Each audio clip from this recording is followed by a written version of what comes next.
The Space Marines 2 is kind of cool. Ours is dead. Is lost.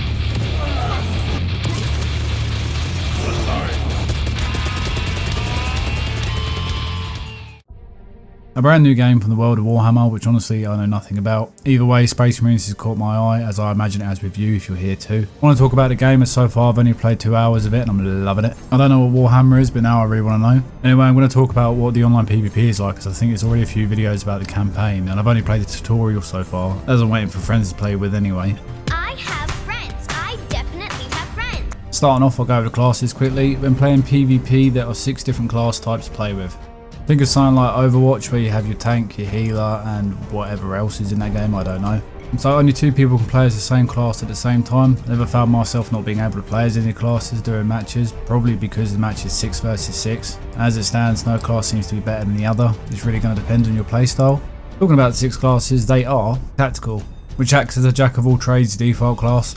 It comes with a primary weapon, a secondary weapon, and a melee weapon, with average armor and the ability called Ospec Scan, is that how you pronounce it?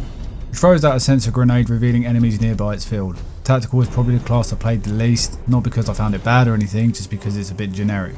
Next up is Assault. If you can't aim, then this one is for you, as it's melee focused. It has no primary weapon, only a pistol and a melee weapon. Its armor is pretty low with only 2 bars, but the trade-off is you're more agile. The Assault ability is a jump pack which enables enhanced dashes and powerful jumps, resulting in new combat moves. Good class if you like jumping in and out of nowhere, doing a little bit of damage and running away, but if you're unfortunate and there's 2 enemies in front of you, you're most likely going to be met with a bunch of bullets. This one will probably involve a little bit of planning to be effective. Third class is the Vanguard. I feel like this is what you'd get if you mix Tactical and Assault together. Class comes with a primary, a secondary and a melee weapon, only having 2 armor similar to the Assault. The difference here is also the Vanguard's ability, which is a grapnel launcher, which is basically a grapple launcher and works how you would imagine. Like the Assault, this is handy if you want to zip around or even grapple an enemy, delivering a swift kick to the face.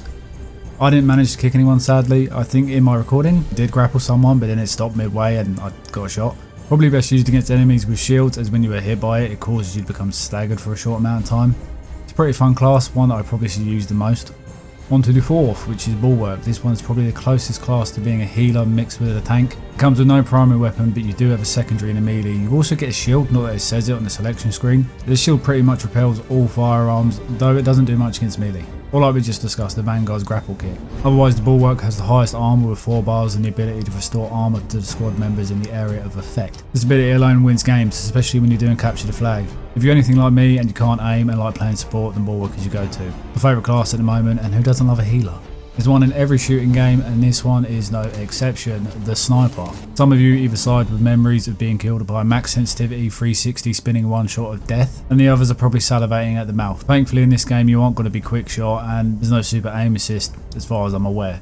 The Sniper is strong, as you can see here in the video. This guy has no problem killing me and 2 of my teammates. To be fair though, he is with his whole team and he's just picking us off. Otherwise, I'm guessing headshots are still a one-shot kill. I can't really verify that. As I said earlier, my aim is, let's say, inconsistent. But I do know that body shots will usually take around 3 to 4 shots on someone with full health and armor. Otherwise, the Sniper comes with the ability Camo Cloak, which conceals you until your next attack or it just runs out. The last is the Heavy. Like the Bulwark, it's a tank class with 4 bars of armor. Comes with a primary weapon, which is a minigun.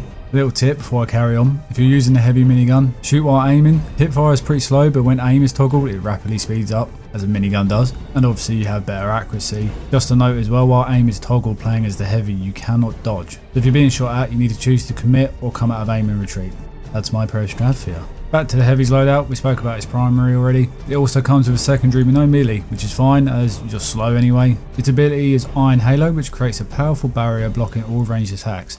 Think of the Bulwark shield, but you can still shoot and you can cover your teammates. Pretty good skill, and when you're playing something like capture, you can keep your team alive while also chipping away too. The shield itself doesn't last very long, which is fine as it'd be pretty overpowered, but the cooldown isn't too bad, so it kind of makes up.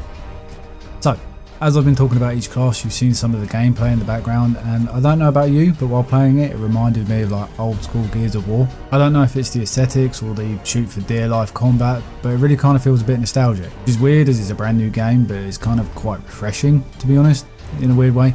It feels a bit more casual. I don't think you'd need to be an avid player of shooting games to jump in an online match and have fun. Obviously, there'll always be players out there that are going to hit you with their limitless domain expansion. Just stick with your team, and I don't think you'll have a problem. But that's another thing, if you think you're going to jump into PvP and solo everyone, you're not.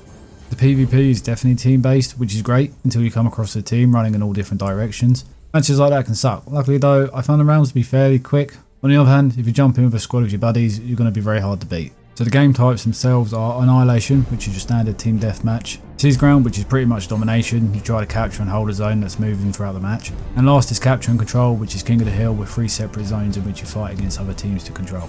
As far as I'm aware, there's only 3 maps. I may be wrong, but the time I spent playing PvP, I only ever got the same 3, which is a bit of a bummer, but according to the roadmap, more PvP content and arenas are coming in the free update. Sadly, that's not until sometime in 2025. On the plus side though, you should be happy to know that as of making this video, there are no loot boxes or microtransactions. And as for paid for cosmetics, the only ones I could see were for people who purchased the DLC. Everything seems to be unlocked by leveling up or using the in-game currency, which is gained from just playing.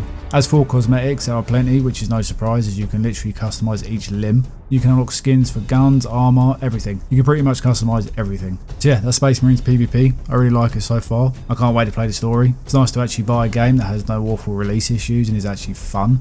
Saying that, I did run into an issue where the game refused to launch because it didn't like my version of River Tuner. Can't say I've ever seen that before, but otherwise, it's good shit. So yeah, I've only played a little bit of this game, but I feel like I'm going to like it. So yeah, I never know how to end these, so like and subscribe, please.